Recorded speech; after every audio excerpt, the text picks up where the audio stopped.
When it comes to the order for this TakeOver show in Philadelphia come Saturday, easily the match that's definitely going to kick off the show is Cassius Ohno versus the Velveteen Dream, and the main event being Johnny Gargano versus Andrade Cien Almas for the NXT Championship.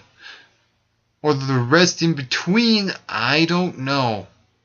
But we'll see. But let's talk about all 5 of those matches.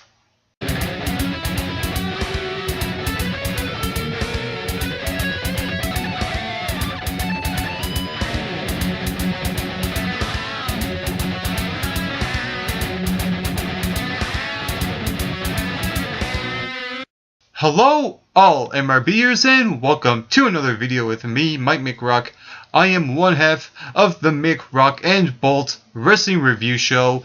Right now I'm going to deliver to you my predictions for WWE NXT TakeOver Philadelphia.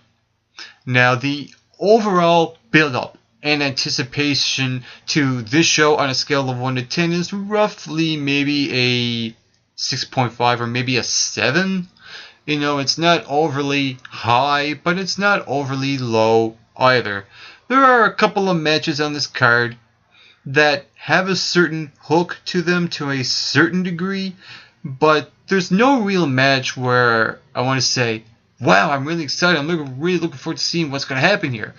Nothing like that. There are matches that have some interest to them, you know. That's why I'm doing a prediction video, to predict and theorize and give theories and all this sorts of stuff. You know, it's an interesting build to a show, but it's not the best build to a TakeOver show. So there are 5 matches on this card, and I think it's only fitting that the first match is a match that, from what I understand, was announced on some sort of podcast with Triple H off the fly. There's going to be a match between Cassius Ohno and the Velveteen Dream, and the winner of this match is easily the Velveteen Dream, even after what happened with Johnny Gargano and the Velveteen Dream match on this week's TakeOver. You know, the Velveteen Dream lost that match.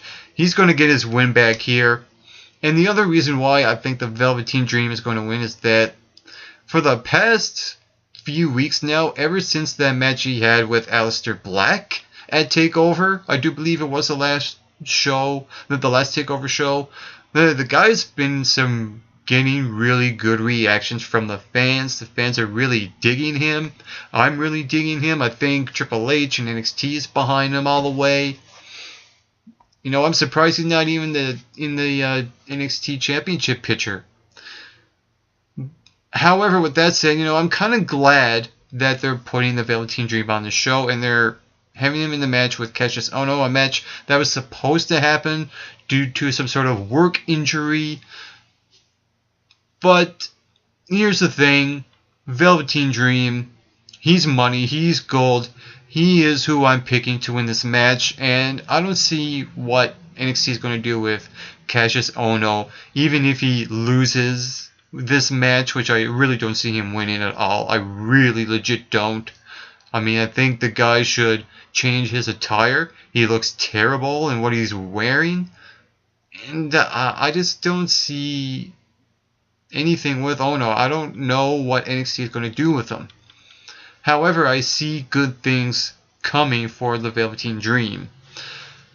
Next match on the card, I'm really torn how they're going to structure the show overall, because there's a certain match on here that has a certain hook to it, and that's the match I'm going to talk about next. That is the Extreme Rules match between Adam Cole, baby, and Aleister Black.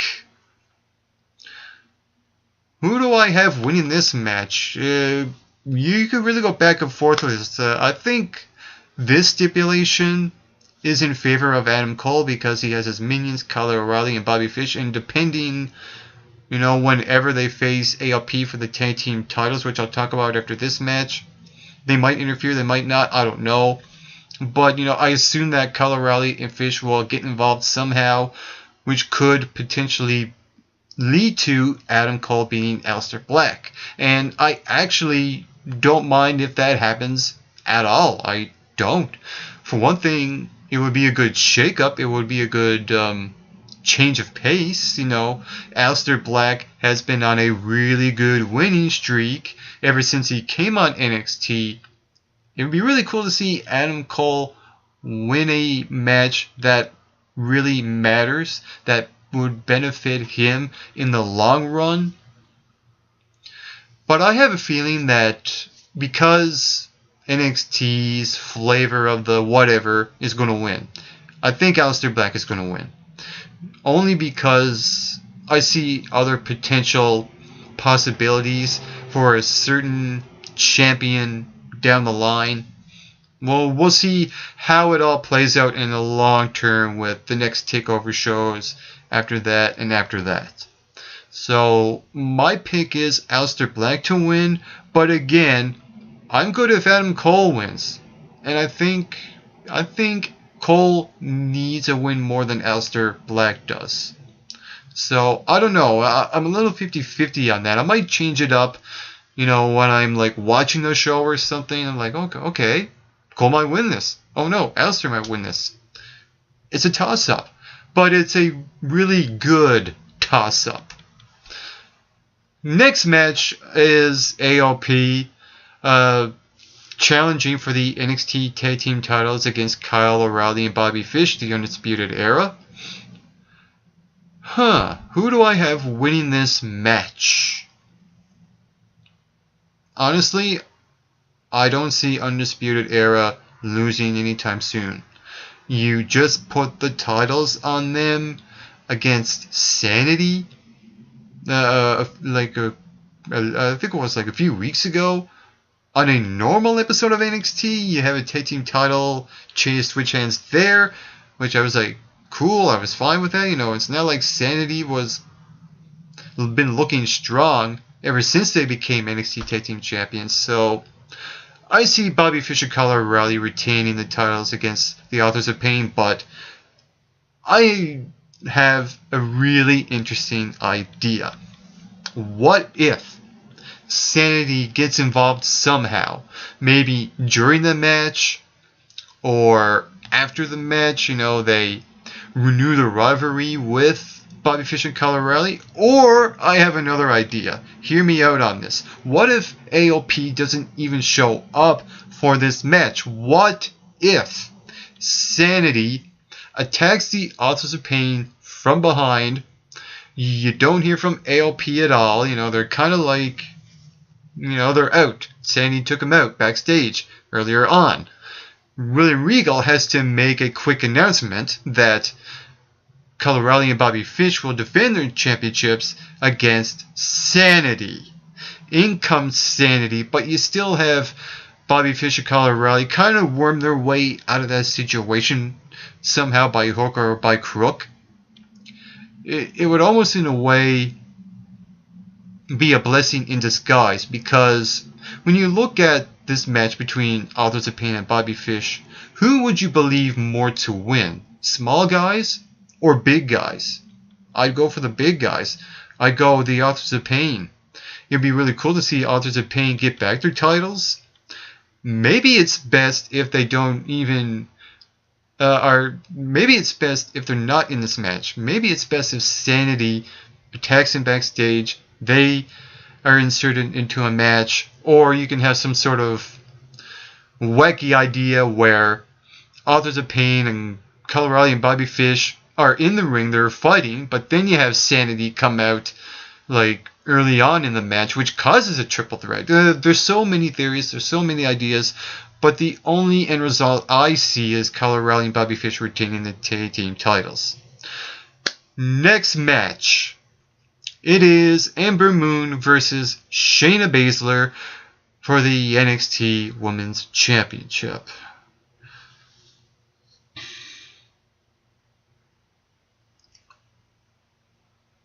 Why? Why is this happening? I legit don't know why this is happening.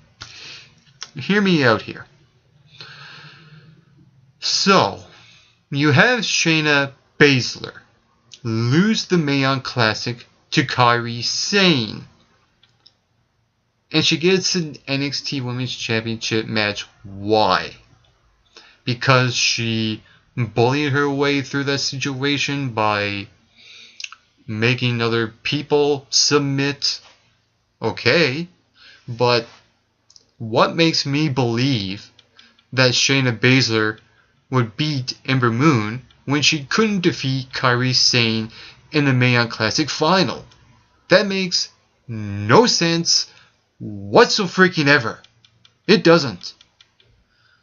And another thing, they really rushed into it. They legit rushed into it because NXT just didn't know what direction they wanted to do with the women on the show. You know, you could have had Ember Moon facing Billie Kay or Peyton Royce or Nikki Cross or whomever. Shayna Baszler? Why? Why is this even a thing? Why is this match even happening? And on top of that, if either one of these women actually lose, that would suck. It's a lose-lose situation for all parties involved. If Ember Moon loses her championship to Shayna Baszler, then you end a really short title reign. It is way too soon for Ember Moon to even lose the championship right now because she just won it at NXT TakeOver Houston when you really should have had Ember Moon win the championship at TakeOver Brooklyn 3. That's what should have happened. You should have had Shayna Baszler be the Mae Classic winner, then you have a match. Then it's a win-win. But now you're having this lose-lose situation where no one comes out of this the real winner. Because if Shayna Baszler loses this match, you bring her in only to take out a couple of people and then just have her lose. And another thing, you shouldn't have Shayna Baszler lose this early on in her NXT career. Again, they really backed themselves into a corner booking this match. Whoever booked this match should be ashamed of themselves. I don't see who should win this match. I really do not know who will win this match. I don't know. I legit don't know. All I know is that the real losers are the two women involved in this match. I think the safest bet is to have maybe Shayna Baszler go too far, get herself disqualified, or some sort of weird wishy-washy finish where you make Shayna Baszler look strong but also make Ember Moon look alright. I really don't know if there should be a definitive winner or a definitive loser. That's just my thoughts on that match. This is probably the worst booked NXT Women's Championship match I have seen on a TakeOver show. And believe me, I've seen them all. And this just tipped the scale. This is terrible. Whoever booked this should be fired. On to the main event, because I've ranted way too long for that. It will be Andrade Cien Almas defending his NXT Championship against the challenger, Johnny Gargano. Going back to NXT TakeOver Brooklyn 3, I thought those two delivered a really good opening match. And that ended up being one of the best matches on that show. And I have faith in those two to put on a really good to even great main event that will close out the show. There's no question this match is closing out the show. It is the NXT Championship match. Although, there is the thought that the Extreme Rules match would close out the show because that is a stipulation match. But the real hook of this show is Johnny Gargano's journey to the NXT Championship. That is the reason why this show is even happening in the first place. And I kind of like this journey with Johnny Gargano. You know, when you split him up with Tommaso Ciampa, you have him, you know, win some matches, lose some matches, but then you have him like go on this bit of a losing streak, and then all of a sudden he starts winning again. You insert him into the Fatal 4-Way #1 Contenders match. You have him win that. You have him win the match against Velveteen Dream, and now you get to the point where you're going to pay this off, and you're going to pay this off pretty well. And to me, the best way to end this match is to have Tommaso Ciampa return in the match itself and cost Johnny Gargano the NXT Championship. Just imagine the heat Tommaso Ciampa will get with the Philly crowd. He will be the most hated guy on planet Earth. It's perfect. The stars are aligning. The dude's been off for 8 months. And it seems like that NXT really kept it quiet. Like, there's no updates with him at all. So, it's a good surprise. Here's what I envision. I envision, say, the ref gets knocked out or something. And Johnny Gargano uses the Johnny Gargano escape. You see CN, he's raising his arm, he's about to tap, and all of a sudden, the lights go out. You hear commotion going in the ring, but you really don't know what's happening. And when the lights come back on, you see Tommaso Ciampa over Johnny Gargano's carcass on the mat. Yeah, that is how I would book this match. Yeah. To me, there's only one real option when it comes to whoever loses this match or whoever wins this match. Andrade Cien Almas should retain this title, regardless if Tommaso Ciampa returns in this match, in this segment, or not. Because, for one thing, it's way too early for Cien to lose the title. I like that surprise where he beat Drew McIntyre for the title. Didn't think they would go there with him, but they did. And I like to see Cien have a good lengthy title reign before dropping it to probably Aleister Black somewhere down the line. So that's my prediction for that match. Tommaso Ciampa returning, costing Johnny Gargano the NXT Championship. To me, that's the only real option you would do. For one thing, it would be something different that NXT never really actually done. They've had interference, but just like after a match, you know, like they don't do it during the match because I guess they don't want to ruin the match or the moment. But to me, it would be effective if you do it here. You do something different, you do it effectively, and everyone comes out the winner. You're off to the races with Johnny Gargano and Tommaso Ciampa feuding at the next TakeOver show, and Bob's your uncle. So those are my predictions for NXT TakeOver Philadelphia. My question to you, what are your predictions for this show? Also, what do you think about this weird booking decision with Ember Moon and Shayna Baszler? Because that's just terrible. Whatever your thoughts are, feel free to leave them here in the comment section below. And you can also hit that subscribe button down below this video as well to become an MRBer on this wrestling review show.